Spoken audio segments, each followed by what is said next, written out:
Hello everyone, and welcome back to my channel. On today's video, we're going to talk about Microsoft Excel and more specifically, filters and sorting. I thought about adding this part to the introductory video I posted last week, but filters is the first thing that Microsoft Excel newcomers have trouble with. And when it comes to filters, some mistakes can be detrimental to the data. Therefore, a dedicated video seems like a better option so that we can go through things properly, see how they work, and most importantly, check together some of the common mistakes. I will use the same expenses file we created last week, so if you haven't watched that, I will have the link down in the description and up there. Without further ado, let's get started.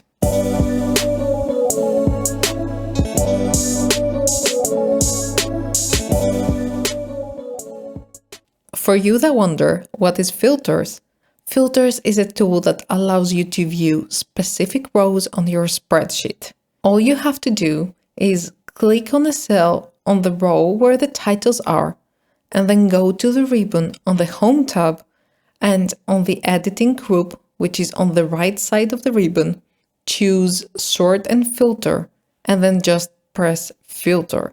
What happened here is that Excel identified all of the titles and added a small icon to the bottom right of each title cell that contains the filter and sorting functions. For the purposes of this video, I will be calling this the filter icon. Let's get started by filtering our data. If we want to see only specific categories, all we have to do is to press on the filter icon, which is located on the category cell, click on the Select All, which in this case will unselect all of the categories, and then we choose to see the cafe one. By clicking on the filter icon again, we can also add bars and restaurants to the selection. Another way we can go about it is to click on the Select All option to select them this time, and then remove one category that we do not want to see. For example, we want to see all of our expenses except the rent. To remove the filtering from a specific column, we press on its filter icon and choose the Clear Filter. If we have a date column, Excel will group the dates per month for easier navigation, and we can click on June, for example, to see the dates that this month includes. The language here is Swedish, so that's why the different spelling.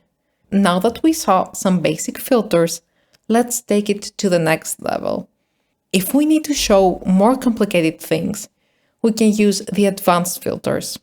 If we go to the date filter icon and choose the option Date Filters, it has some date-specific options for us, like next week, this week, last week, and Excel will show you the rows according to today's date.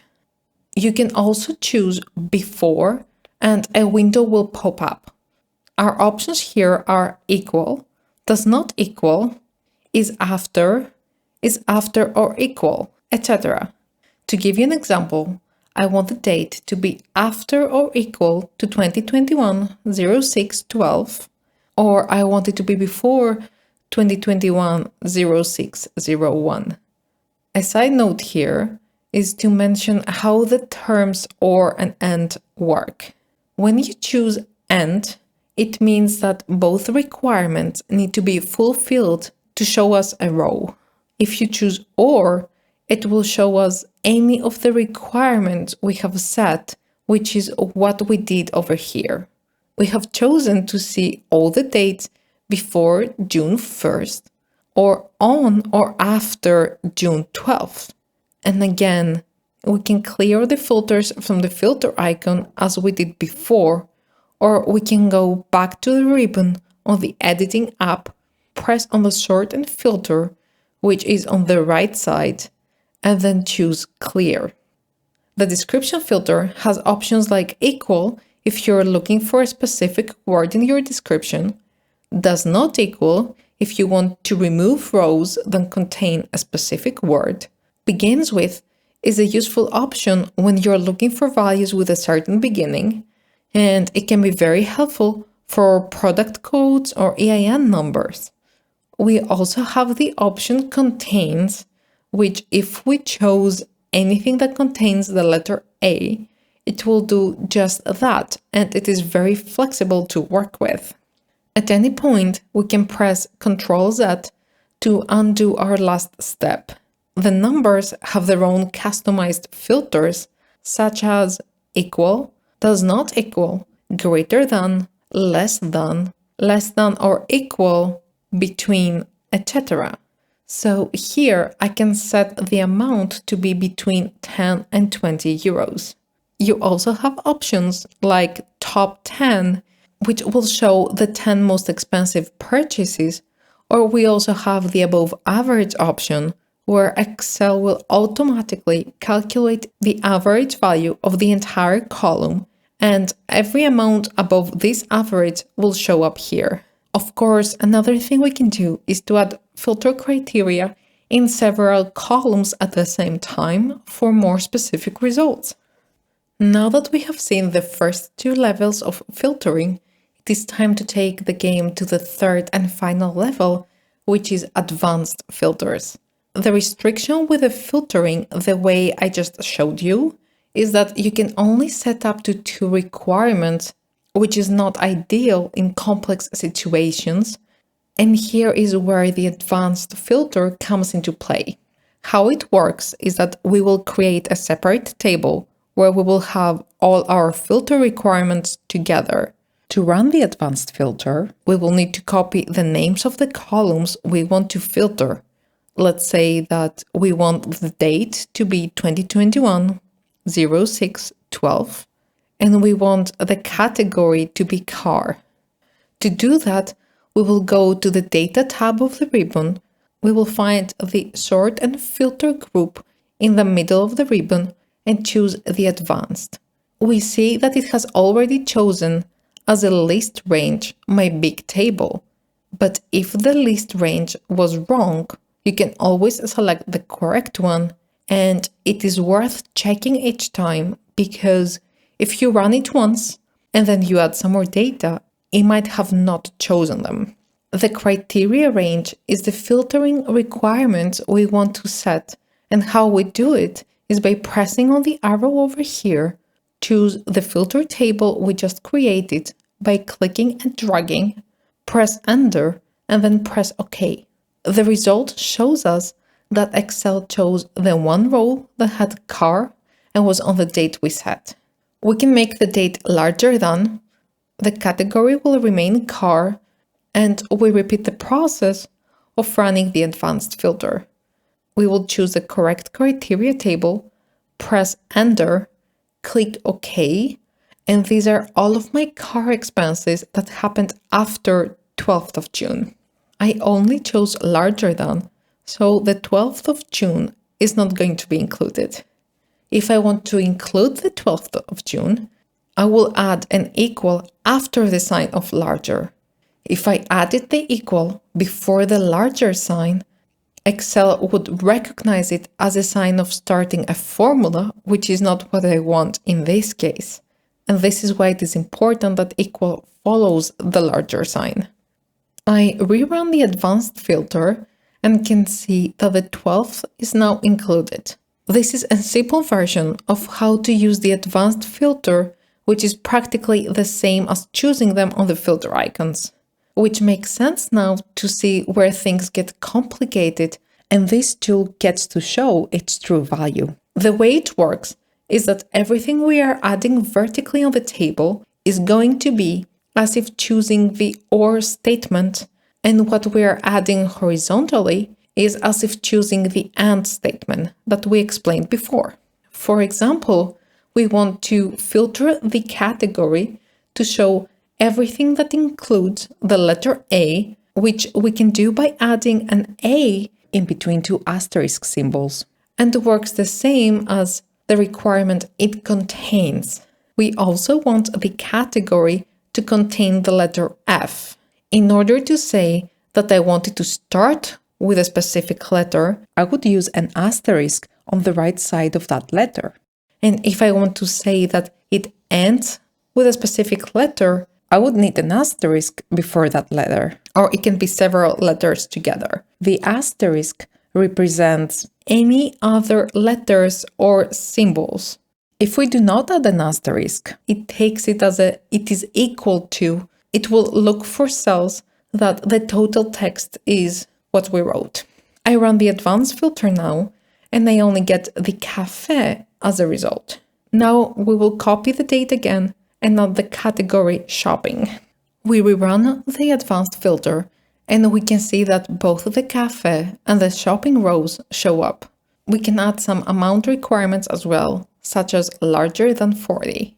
Let's delete the requirements for the letter F in the category, and now we want to see all the expenses that either happen on or after the 12th of June, whose category include the letter A and the amount is higher than 40 euros, or that happened on or after the 12th of June, whose category is shopping.